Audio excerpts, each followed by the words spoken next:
निर्गमन ग्रंथ अध्याय 31। प्रभु ने मूसा से कहा, मैंने युदा वंशी ऊरी के पुत्र और हूर के पौत्र बसलेल को चुना है। मैंने उससे असाधारण प्रतिभा, प्रवीणता, ज्ञान और बहुविध कौशल प्रदान किए हैं। वह कलात्मक नमूने तैयार कर उन्हें सोने, चांदी और कांसे पर बना सकता है। वह माणियां काट कर उन्हें जड़ सकता है और लकड़ी पर खुदाई कर सकता है। वह हर प्रकार के शिल्प में प्रवीण है। मैंने दान वंशी अहीसमक के पुत्र ओहोलीयाब को उसका सहयोगी नियुक्त किया।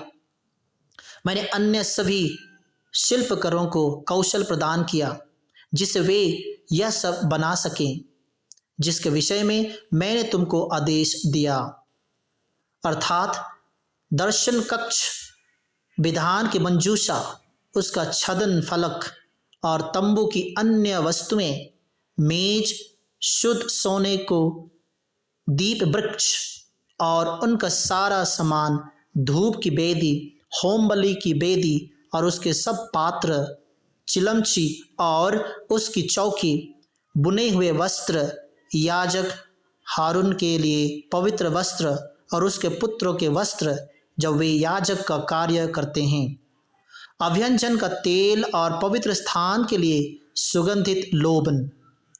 मैंने तुमको जैसा आदेश दिया है ठीक उसी प्रकार उन्हें यह सब बनवाना चाहिए।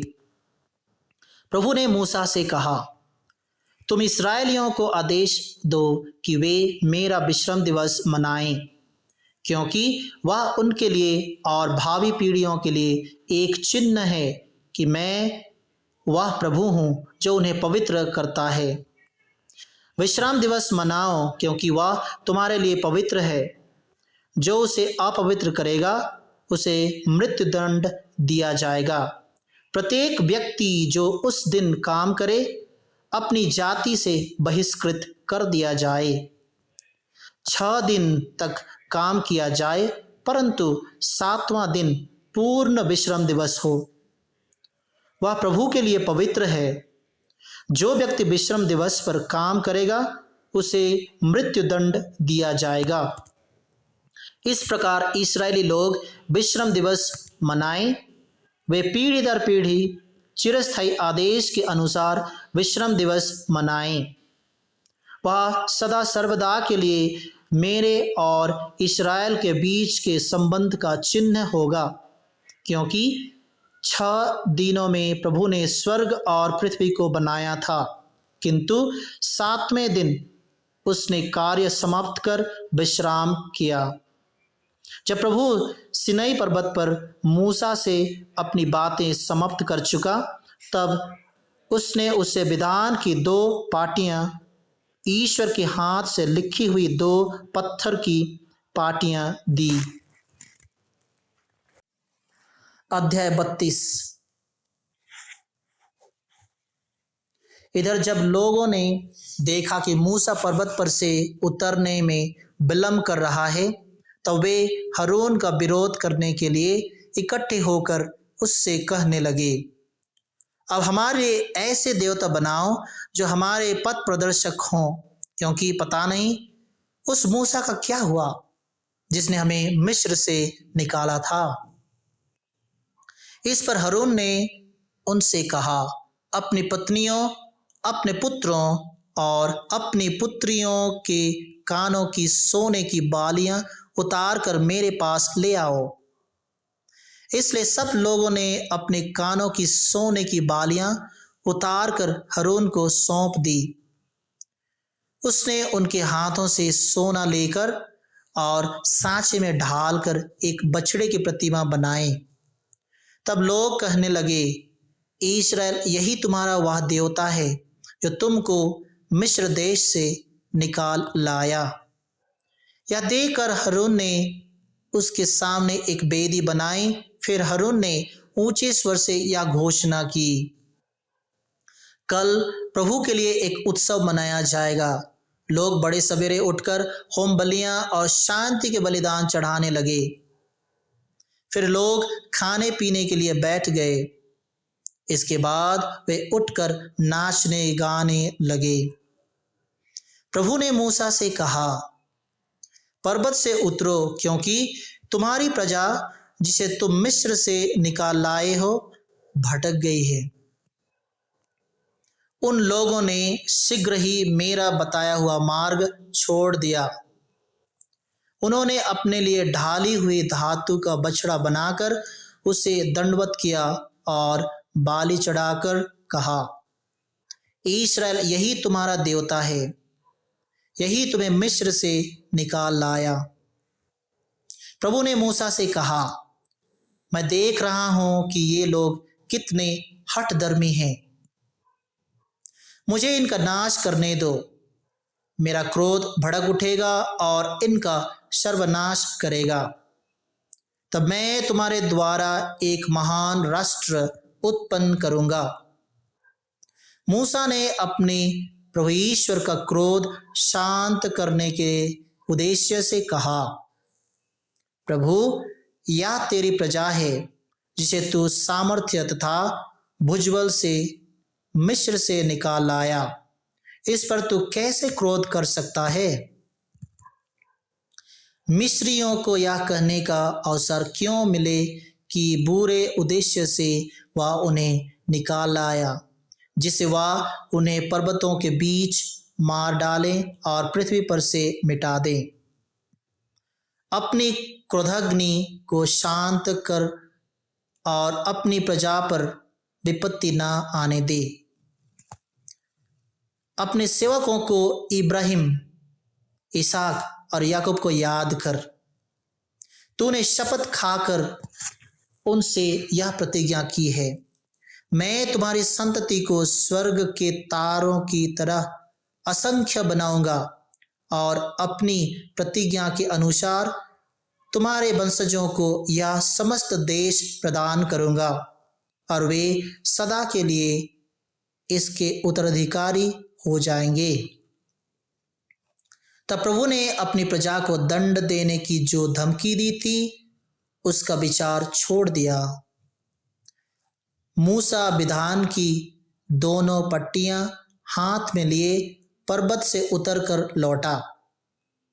पाटियों पर सामने और पीछे दोनों ओर लेख अंकित थे।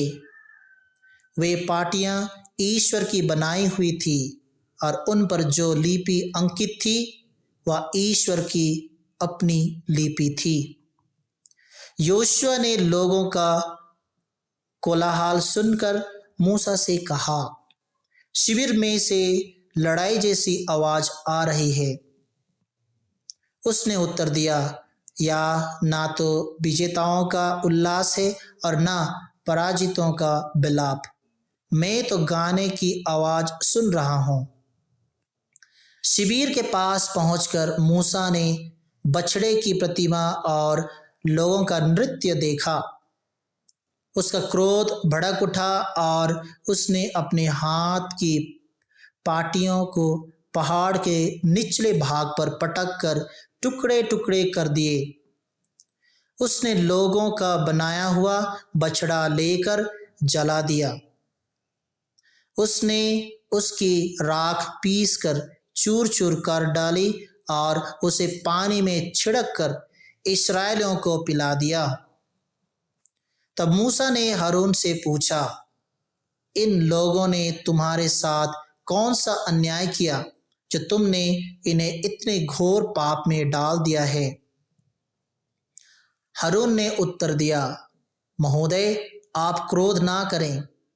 आप जानते ही हैं कि इन लोगों का झुकाव पाप की ओर है। इन्होंने मुझसे कहा, हमारे लिए एक ऐसा देवता बनाइए जो हमारे आगे आगे चले, क्योंकि हम नहीं जानते कि जो मनुष्य हमको मिस्र से निकाल लाया उस मूसा का क्या हुआ।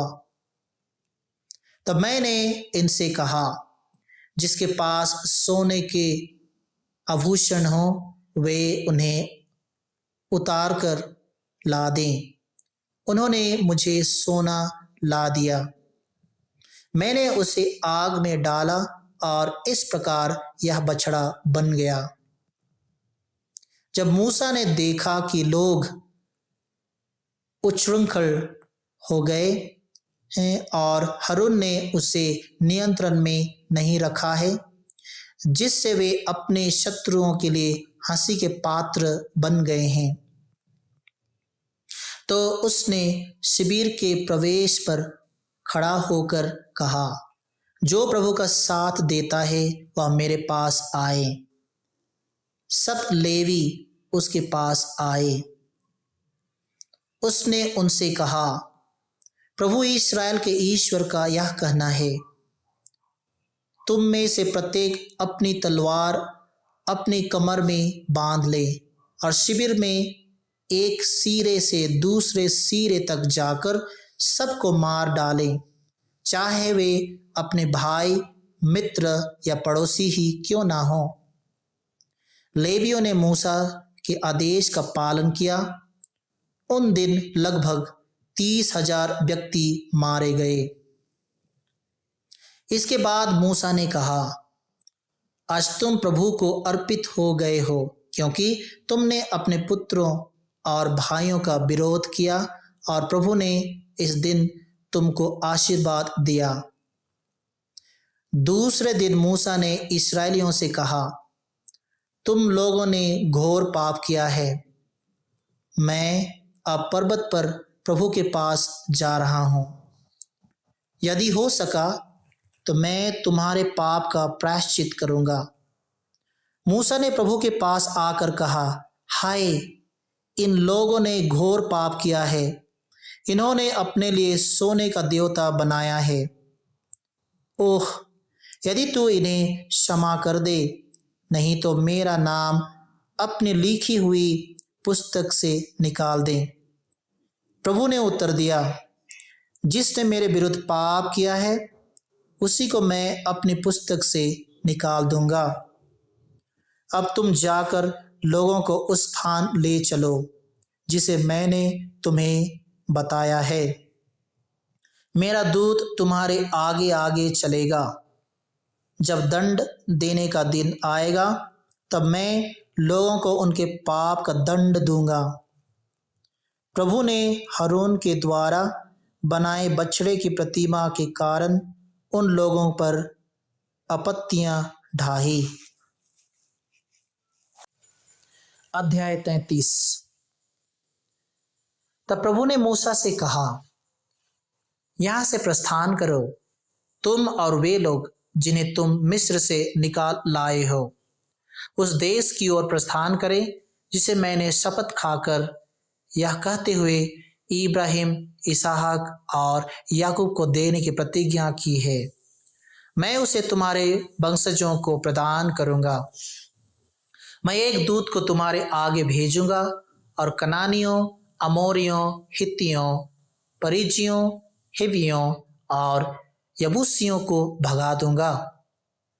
मैं तुम्हें एक ऐसे देश में ले जाऊंगा जहां दूध और मधु की नदियां बहती हैं। मैं स्वयं तुम्हारे साथ नहीं जाऊंगा, क्योंकि तुम एक हठीली प्रजा हो। कहीं ऐसा ना हो कि मैं मार्ग में तुम्हारा विनाश करूं।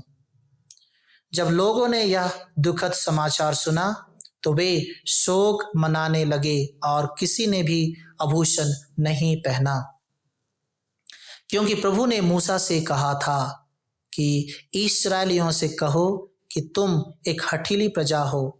यदि मैं क्षण भर के लिए भी तुम्हारे साथ जाता तो शायद तुम्हारा विनाश कर देता। तुम अपने आभूषण उतार दो, तब मैं निर्णय करूंगा कि मैं तुम्हारा साथ क्या करूं।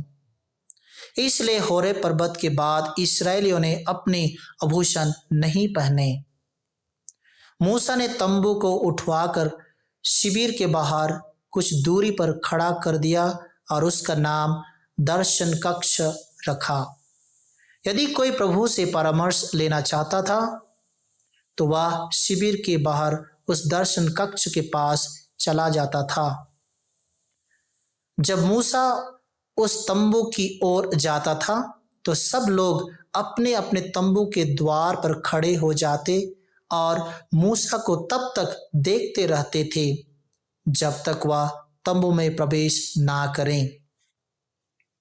मूसा के प्रवेश करते ही बादल का खंभा उतरकर तंबू के द्वार पर खड़ा हो जाया करता था। तब प्रभु मूसा से बातें करता था। तंबू के द्वार पर बादल का खंभा खड़ा देख कर सभी लोग तुरंत अपने अपने तंबू के द्वार पर से उसे दंडवत किया करते थे। जिस तरह एक व्यक्ति दूसरे व्यक्ति से बात करता है, उसी तरह प्रभु मूसा के आमने सामने प्रकट होकर उससे बात करता था। जब मूसा शिविर में लौटता था तो उसका सहायक नून का पुत्र योशुआ नामक युवक तंबू में रह जाता था। मूसा ने प्रभु से कहा, तूने मुझे इन लोगों का आगे ले जाने की आज्ञा तो दी, पर मुझे यह नहीं बताया कि तू मेरे साथ किसको भेजेगा। तूने मुझसे कहा कि मैंने तुमको चुना है और तुम मेरे कृपा पात्र हो। यदि मैं सचमुच तेरा कृपा पात्र हूं तो मुझे अपना मार्ग दिखला, जिससे मैं तुझे जान सकूं और तेरा कृपा पात्र बना रहूं। यह भी ध्यान रख कि ये लोग तेरी ही प्रजा हैं। तब उसने कहा, क्या मैं तुम्हारे साथ चलूं? उसने उत्तर दिया, यदि तू स्वयं हमारे साथ नहीं चलता तो अच्छा हो कि हमें भी यहाँ से आगे जाने की आज्ञा ना दें। हम यह कैसे जान सकेंगे कि मैं और तेरे ये लोग तेरे कृपा पात्र हैं? यदि तू हमारे साथ नहीं चलता तो मैं और तेरे ये लोग पृथ्वी के अन्य सब लोगों से कैसे विशिष्ट समझे जाएंगे? प्रभु ने मूसा से कहा, तुमने अभी जिस बात के लिए प्रार्थना की है वही मैं करूंगा, क्योंकि तुम मेरे कृपा पात्र हो और मैंने तुमको चुना है। इस पर मूसा ने निवेदन किया, मुझे अपनी महिमा दिखाने की कृपा कर। उसने कहा, मैं अपनी संपूर्ण महिमा के साथ तुम्हारे सामने से निकल जाऊंगा और तुम पर अपना प्रभु नाम प्रकट करूंगा। मैं जिनके प्रति कृपालु हूं उन पर कृपा करूंगा और जिनके प्रति दयालु हूं उन पर दया करूंगा, किंतु तुम मेरा मुख नहीं देख सकते, क्योंकि यदि कोई मनुष्य मुझे देख लेगा तो वह जीवित नहीं रह सकेगा। प्रभु ने यह भी कहा, मेरे समीप एक स्थान है जहां तुम एक चट्टान पर खड़े हो सकते हो, और जब तक तुम्हारे सामने से मेरी महिमा नहीं निकल जाएगी तब तक मैं तुम्हें चट्टान की दरार में रखूंगा और तुम्हारे सामने से निकलते समय अपने हाथ से तुम्हारी रक्षा करूंगा। जब मैं अपना हाथ हटा लूंगा तुम मुझे पीछे से देख सकोगे, लेकिन मेरा मुख कोई नहीं देख सकता। स्तोत्र ग्रंथ अध्याय 51। ईश्वर तू दयालु है, मुझ पर दया कर। तू दया सागर है, मेरा अपराध क्षमा कर। मेरी दुष्टता पूर्ण रूप से धो डाल, मुझ पापी को शुद्ध कर। मैं अपना अपराध स्वीकार करता हूँ, मेरा पाप निरंतर मेरे सामने है। मैंने तेरे विरुद्ध पाप किया है, मैंने वही किया जो तेरे दृष्टि में बुरा है। इसलिए तेरा निर्णय सही और तेरी दंडाज्ञा न्याय संगत है। मैं तो जन्म से ही अपराधी, अपनी माता के गर्भ से ही पापी हूँ। तू हृदय की सच्चाई से प्रसन्न होता है, मेरे अंतःकरण को ज्ञान की बातें सिखा। मुझ पर जूफा से जल छिड़क दे और मैं शुद्ध हो जाऊंगा। मुझे धो और मैं हिम से भी अधिक स्वच्छ हो जाऊंगा। मुझे आनंद और उल्लास का संदेश सुना और तुझसे रौंदी हुई हड्डियां फिर खिल उठेंगी। मेरे पापों पर दृष्टि ना डाल, मेरा अपराध मिटाने की कृपा कर।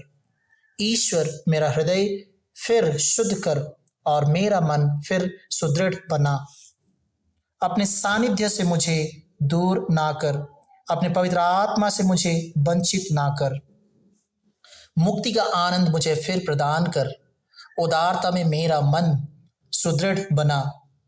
मैं अपराधियों को तेरे मार्ग की शिक्षा दूंगा और पापी तेरे पास लौट आएंगे।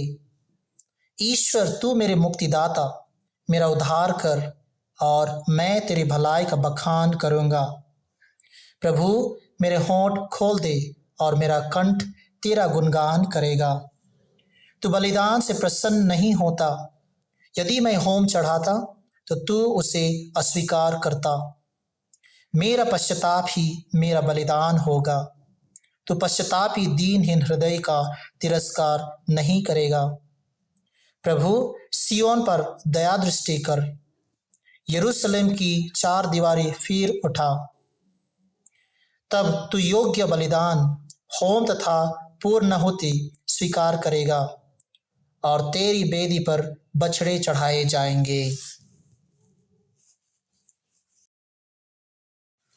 संत मत्ती का सुसमाचार, अध्याय 26।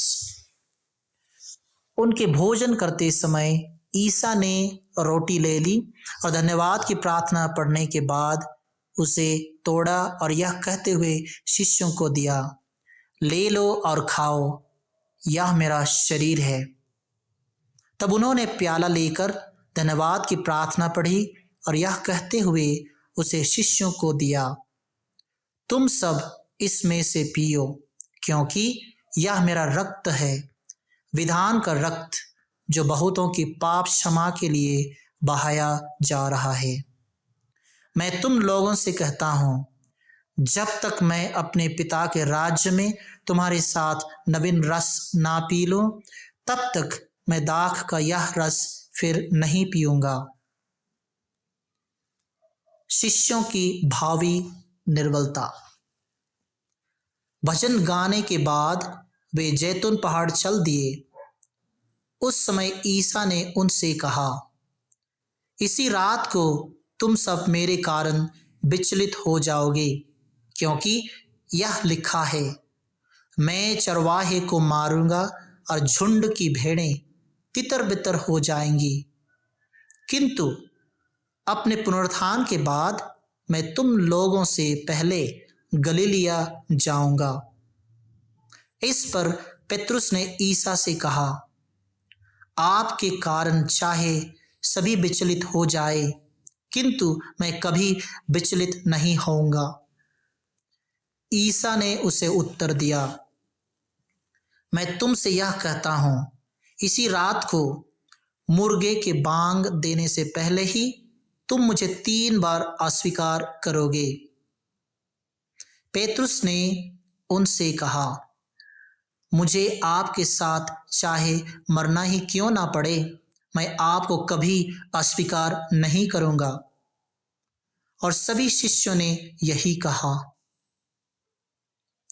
गेत्सेमनी की प्रार्थना। जब ईसा अपने शिष्यों के साथ गेत्सेमनी नामक बारी पहुंचे तो वे उनसे बोले, तुम लोग यहाँ बैठे रहो, मैं तब तक वहां प्रार्थना करने जाता हूं। वे पेतरुस और जबेदी के 2 पुत्रों को अपने साथ ले गए। वे उदास तथा व्याकुल होने लगे और उनसे बोले, मेरी आत्मा इतनी उदास है कि मैं मरने को हूं। यहाँ ठहर जाओ और मेरे साथ जागते रहो। वे कुछ आगे बढ़कर मुंह के बल गिर पड़े और उन्होंने यह कहते हुए प्रार्थना की, मेरे पिता, यदि हो सके तो यह प्याला मुझसे टल जाए, फिर भी मेरी नहीं बल्कि तेरी ही इच्छा पूरी हो। तब वे अपने शिष्यों के पास गए और उन्हें सोया हुआ देखकर पेतरुस से बोले, क्या तुम लोग घंटे भर भी मेरे साथ नहीं जाग सके? जागते रहो और प्रार्थना करते रहो, जिससे तुम परीक्षा में ना पड़ो। आत्मा तो तत्पर है, परंतु शरीर दुर्बल। वे फिर दूसरी बार गए और उन्होंने यह कहते हुए प्रार्थना की, मेरे पिता, यदि यह प्याला मेरे पिए बिना नहीं टल सकता, तो तेरी ही इच्छा पूरी हो। लौटने पर उन्होंने अपने शिष्यों को फिर सोया हुआ पाया, क्योंकि उनकी आंखें भारी थी। वे उन्हें छोड़कर फिर गए और उन्हीं शब्दों को दोहराते हुए उन्होंने तीसरी बार प्रार्थना की। इसके बाद उन्होंने अपने शिष्यों के पास आकर उनसे कहा, अब तक सो रहे हो? अब तक आराम कर रहे हो? देखो, वह घड़ी आ गई है जब मानव पुत्र पापियों के हवाले कर दिया जाएगा। उठो, हम चलें, मेरा विश्वासघाती निकट आ गया है।